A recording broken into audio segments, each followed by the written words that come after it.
Okay, so picking up where we left off with a versatile story. It's 1935, and as he's about to leave to go study mechanical engineering in Winnipeg, Peter Pakosh promises his dad that someday he'll build him a tractor, and off he goes. So, cut to 5 years later, Peter's fallen in love, married a young woman named Adeline, and finished up his degree as a draftsman and took a job in Toronto with Massey Harris. And life was good, sort of. Everything was fine with Massey at the time, but in his spare time, Peter's keeping himself busy coming up with designs and drawings for farm equipment of his own, starting with an auger.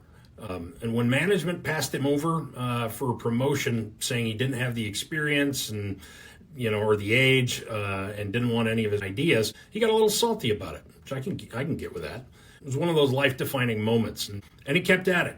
So in 1945, he mocked up an auger in his basement workshop, and once he started showing it to farmers, it didn't take long before hands started raising. However, there was a problem. All the raised hands in the world doesn't give you enough capital to buy the materials and build the product.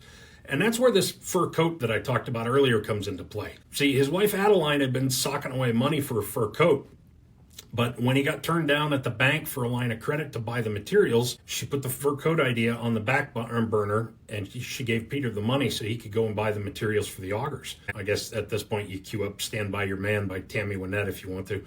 Anyway, the fur coat money, that was instrumental in building and selling the first batch of augers. And I guess if you want to get real technical about it, that was the first product that Versatile ever built. And it was the auger design that everybody uses today. Anyway, so a year or two later, Peter partners up with Roy Robinson, his brother-in-law. And the two make a great team because they both have a mechanical engineering and machining background. And they continued building the grain augers, and they designed a sprayer, and they brought a harrow to market. So now they got three products.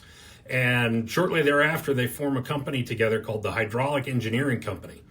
And in 1953, they relocated that business from the Toronto area out west of Winnipeg so they could be closer to their customers and save on freight. About the same time, they brought a self-propelled swather to the market, and that was a big hit.